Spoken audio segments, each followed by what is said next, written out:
Welcome to the lab at Canvas. My name is Ken Chan. I will be your moderator for this evening. I am so excited that you are all here. We are embarking on something entirely new at Canvas Church.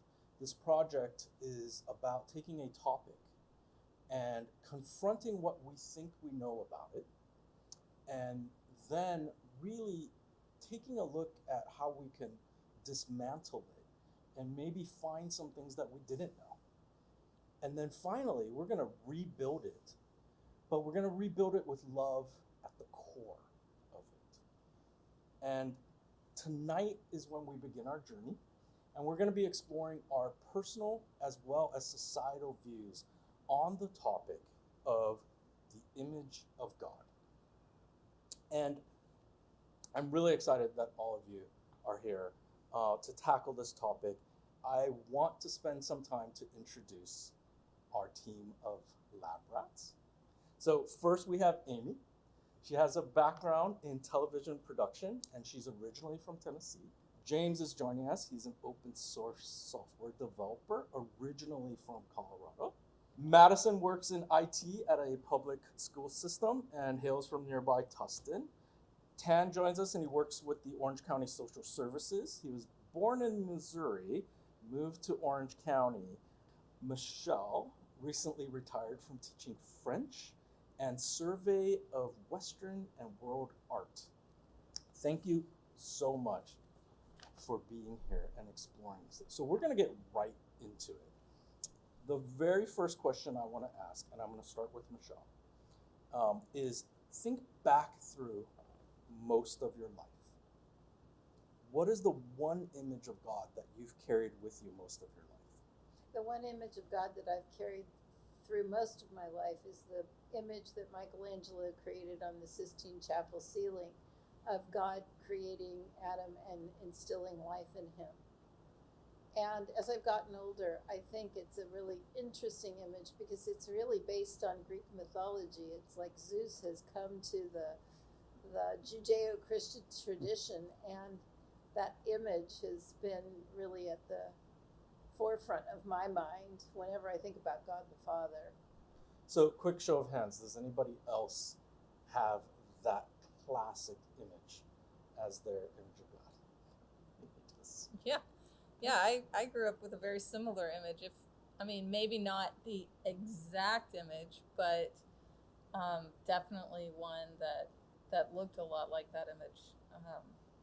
James, what image has been in your mind most of your life? Oh my gosh, to be honest, I don't really have an image. It's more of like he was always a character in a story to me. I grew up in a church family, and so I remember all the Sunday school stories, and I remember the flannel boards. And everybody had a character on the flannel board except for God, right? There was no image. He was just the invisible actor, the character in the story. So I grew up with this very nebulous, fuzzy idea of God being a character in the story, but no real concrete image associated with that. So for mine, kind of similar, like I couldn't, growing up, ever really picture what God looked like, because God was kind of, as James said, that character in the story. But for me, the one image that kind of has always stayed is those images of God being present in almost in nature, like through the burning bush or through the cloud during the exile from Egypt. Him being in nature, that made more sense to me. Tan, do you have a different? Kind of somewhat to the combination of those. The picture Bible that my mom bought me when I was a wee little lad, there was no picture. It was God. It was a box of text, and it was a italicized box of text that God spoke through. That's how you knew God was speaking, when it was a burning bush or the cloud, or if there was a shining light or something else. What I want to move into next for us to explore is a very enduring Western culture image. Essentially, if one were to Google God by itself, these are the images that you would see.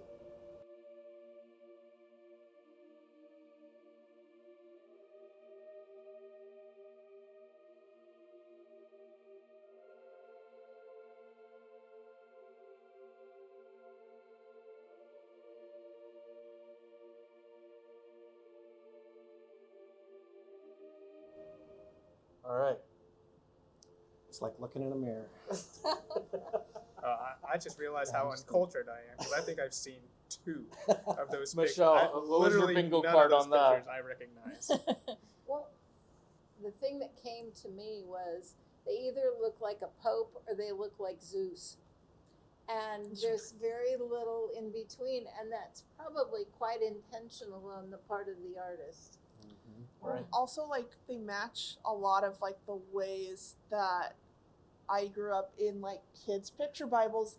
That's how Noah and Moses looked. It was almost like they were all like the kind of big players in the Bible, in the Old Testament, were like copy paste of each other. I mean, they could be Abraham too, you know, it could be. So I think I want to kind of explore why even back then, all the way till now, we have this enduring picture, right? And I'm going to call it out. It is an old white man. And so we can't legitimately have a lab about the image of God without talking about this. Does anybody have thoughts or theories of why that is so enduring? Similar to what you said, that a lot of those pictures look like the Pope of the time or of Zeus at the time. We're looking at these images, most I would imagine are mostly European. They make God in the image of themselves to perhaps be related.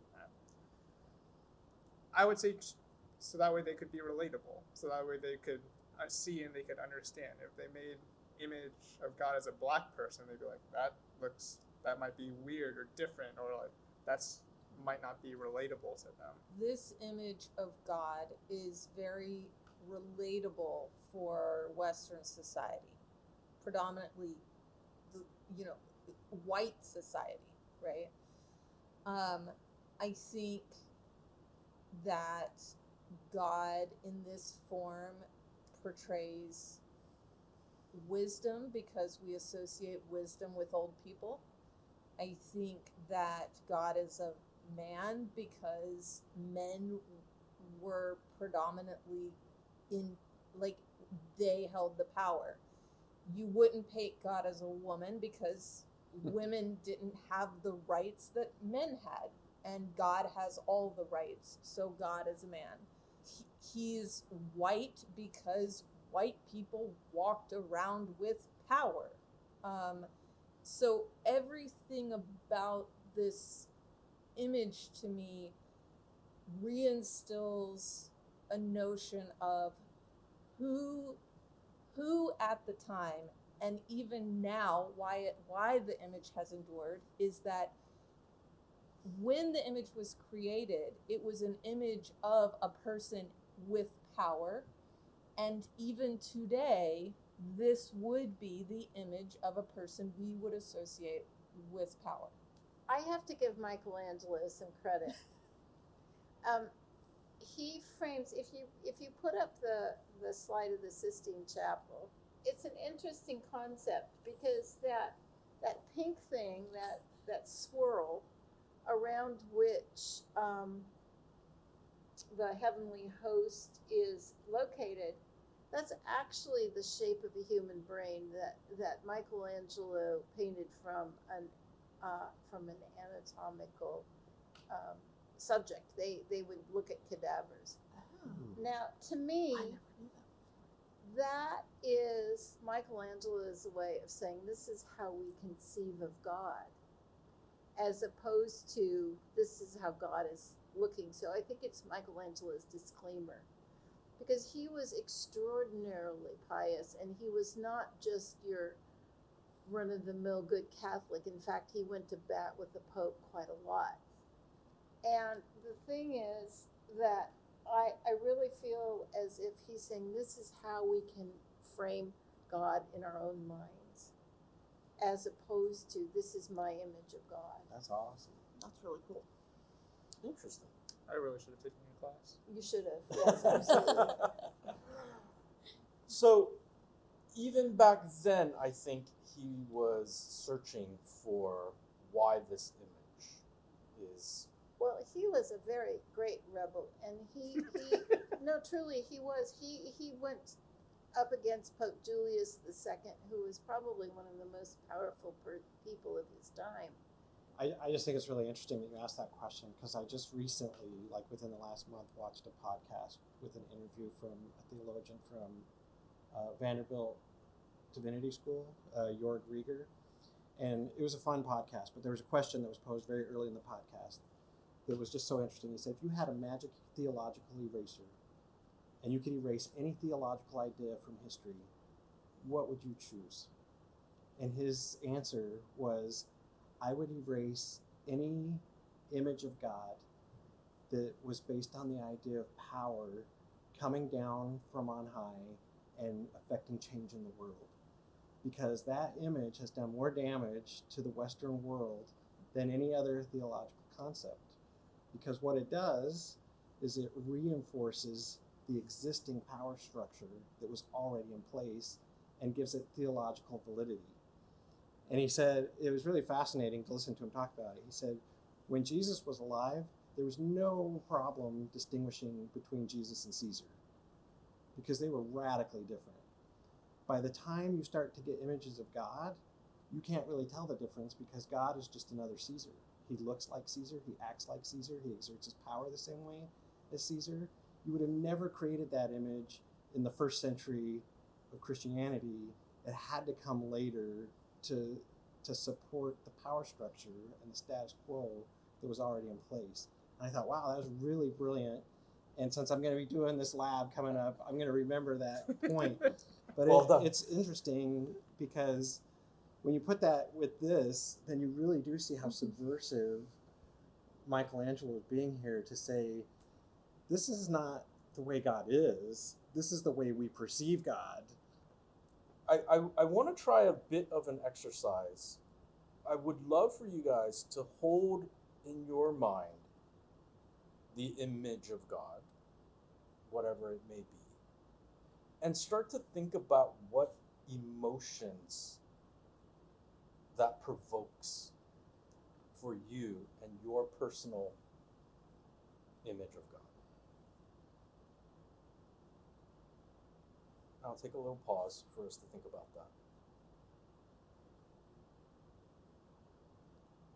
I'll start with Madison. I think for me, like especially when I think of like that image of like God as, the cloud that the Israelites followed out of Egypt, like it's like guidance and comfort, like that comfort of someone bigger than me is watching out for the road ahead, and also like the guidance of going, okay, I'm gonna follow the cloud where it goes, and when it stops, I'm gonna stop.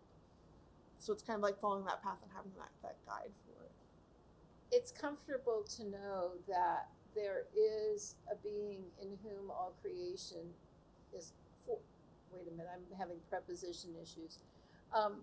For whom all creation is just a known entity and a known commodity, and in whom we can trust to make things right. And that is a great comfort. But it's also very awe-inspiring to know that every little detail of every atom, every subatomic particle, and the vastness of the universe are in the palm of his hand. And he's bigger than any of that and smaller than any of that. So again, my mind cannot conceive of this magnitude. And that in itself is comforting, because somebody's bigger than I am and better than I am and able to deal with what all is going on in this world that's completely out of my control and it's crazy.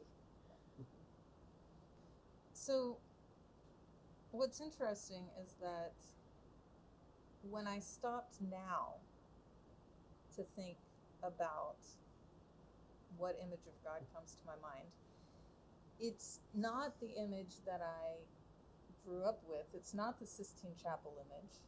It's literally just light. Radiant light.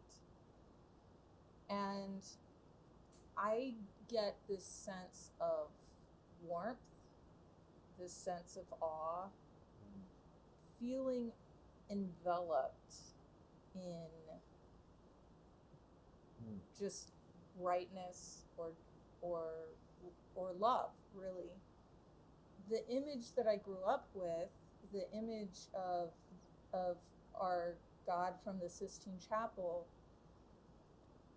I think that was a very comforting image when I was a child. I grew up with a very loving father in my own life. And so the idea of God the Father was a very comforting image for me. But then that image changed as I grew, especially as a woman in our society, right? It impacted me differently. I started having not necessarily the best feelings toward that figure. And so that's when my image of God had to change. When we did that pause, for me it was like taking a walk on the beach when the fog's rolling in, right? Just that overwhelming sense of presence that you can't escape it. No matter where you go, you can't see very far.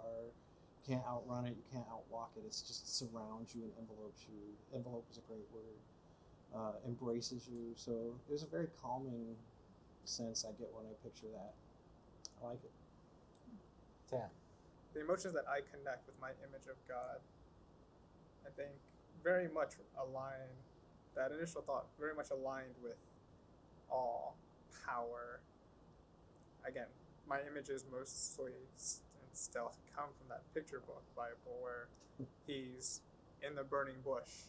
But then at the same time, I then recalled when, I think it was Moses, that went up onto the mountain, and then there was a fierce storm, but God wasn't in the storm. There was an earthquake, but God wasn't in the earthquake. There were all these images of power, and then it was in the stillness that followed, that quietness that followed, and that's when God, the voice of God, spoke.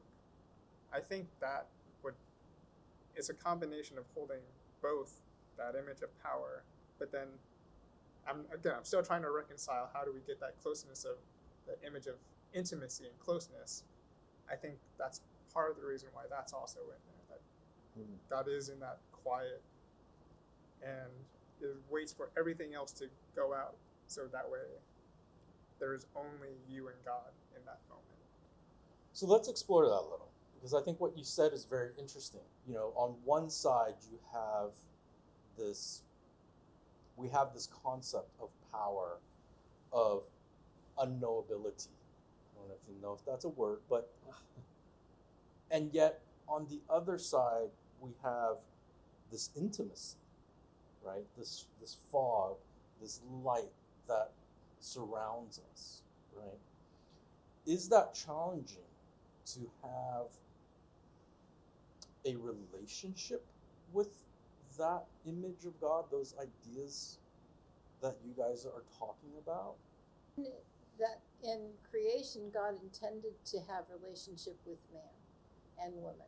And we had, at that time, humanity had intimacy with God and closeness to God because that was the original plan for creation. And we bungled it by wanting to know the mind of God, the tree of knowledge. And the idea that we chose our own way, the presumption of separating ourselves with God is a human foible and not the intent of God, because he intended for us to live happily and well in a paradise that he created for us. And all of humanity has been trying to get back to that state in whatever way they can, and there's really only one way to do it, and that's through the Messiah, Jesus. James, do you have... Well, I probably have the complete opposite experience of everybody here. Okay. Fantastic. Awesome. So my own personal journey has led me to a point where I don't feel that separation at all, right? As I started to unravel that feeling of disconnect from my images of God and how broken they were, and through some studies for the Ten Commandments and different things, I ended up discovering that a lot of the stories that I had learned that created my images of God as this character in a story are very tradition stories, and they have layers and layers and layers and layers of tradition that have been layered onto them. And the version that I had was just the latest in that traditioning process. So of course it made sense to me, it's all I knew. But when you start peeling back the layers of the onion and you get back beyond those layers, so I stumbled across a book, and I don't want to get too far ahead of our conversation, but I stumbled across a book about the image of God. It's called The Liberating Image.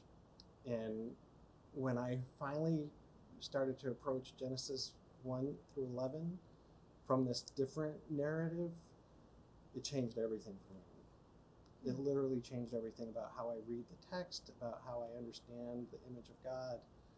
So I would say that when we look at those texts, there is no separation from God, right? And I think you're right, we have been trying to create monuments to try and get back to God. But the first 11 chapters of Genesis tell us we don't have to do that because God is always with us. We never have to climb the mountain because God always comes down to us. He comes down to us in the garden. He comes down to us after the garden. He comes down to us when Noah's there. He comes down to us at the Tower of Babel. He comes down. Our God is a God who comes down to meet with us so that we don't have to try to go to this unattainable place to meet with him. And when you start reading the text that way, it changes everything. You start to see stuff in the stories that you didn't notice before, where God just shows up. Where when I used to read him, I'm like, where is God in this story? And then you realize, oh, he's right there. It's just fascinating to me. So that's kind of how my journey went. Isn't there a line, nothing can separate us from the love of God? Absolutely. Madison, you're nodding like a bobblehead. You sure you want I me to want to go? hear. Yeah. I want to hear where Okay. you want to go.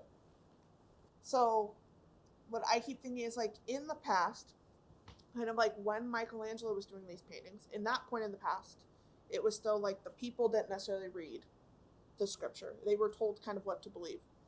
And in a way, in our modern society, yes, we have the scripture, we have the ability to read it, plus read all sorts of other books and blogs and podcasts about it. But at the same time, in a lot of the broader church body, we're still being told by the pastor, this is what to believe. This is how you're going to pray. This is what God looks like. This is what God stands for. And so I think that's kind of also an interesting dichotomy in this, like our modern life of we're way kind of from those old, we have more access, but we're still in that same power structure of being kind of fed what we should be doing. And like, it's kind of hard to get out of, generations of saying, the Lord's Prayer, of saying, Our Father who art in heaven. I one day did Our Creator, and I was like, ooh, that sounds interesting. But then it was also like, ooh, I feel like I'm breaking a rule and God's going to smite me. Like, it was, it's like that very, and then it was like, well, wait, but why am I feeling like I'm in trouble for altering, possibly like one word that still encompasses who God is. James, what you said about, this very enduring image is about power, representation of power, right? And societally, we can understand what the dangers of that is, right? But at the same time, earlier in the evening, we talked about power as well. And so it's very interesting because thematically in our conversation, we accept that God is very powerful, but we get nervous when that is represented in earthly human power, so to speak. Mm-hmm. Specifically white man power. Right. There is something beautiful about God the Father that Jesus talks to us about, that Jesus teaches us. That God the Father is a God the Father that I want to have a relationship with. But that is not the God the Father that I encounter in a broader sense in society on a regular basis. The God the Father that I encounter in a broader sense is judgmental, is what is the word? Patriarchal. Patriarchal, is putting me, particularly as a woman, in my place constantly.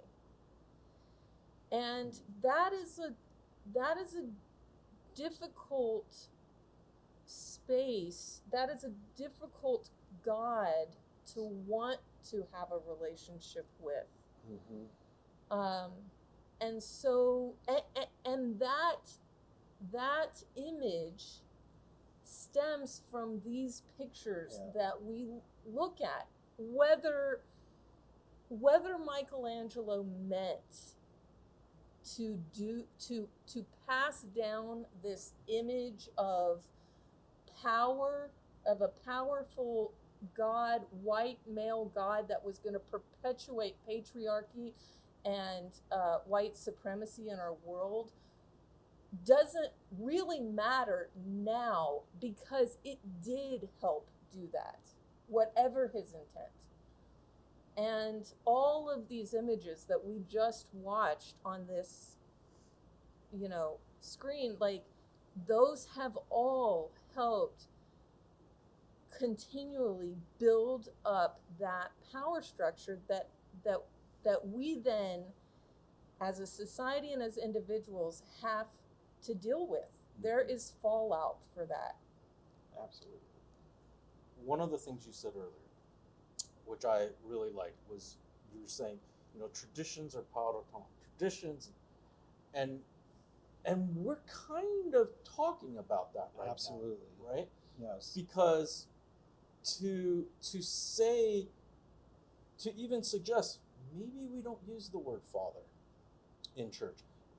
Maybe we get a little looser with the pronouns, is a scary thought. It's a very, for some people, yes, it's a very scary thought. Maybe we have distanced ourselves a little bit away from the Michelangelo image. Not enough, though. But it remains. Mm-hmm. It remains in different aspects of things. I don't want to call out anything, but there are congregations that have rules that say God must be addressed a certain way. Mm-hmm. He must be addressed as Father. Must be He. Must, right?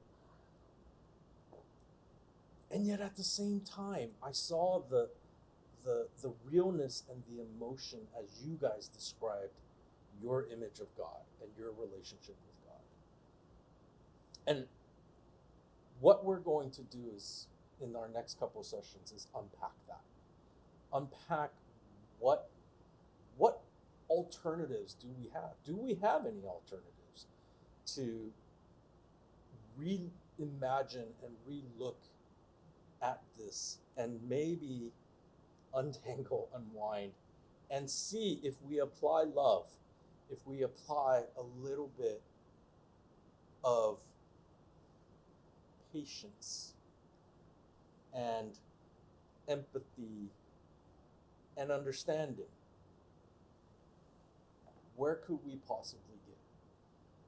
I think kind of building off of kind of everyone's answers, and also thinking back to something Michelle said earlier about the coulds, the shoulds, the musts. Like, it's that the absoluteness, like the thinking of in solid black and white absolutes, because not many things, I shouldn't say nothing, not many things in our world experiences are purely black and white that easy. And even and so I think sometimes having those, like, that absolute, and like hammering on that absolute of you must, you could, you should, this is what you must do, this is what you must believe, this is how you must see God, and if you don't, then you're wrong. I think that's one of the things that I would like to see deconstructed in a way. Absolutely. Yeah. Fantastic. Absolutely. Well, thank you all for a wonderful first evening discussing our topic.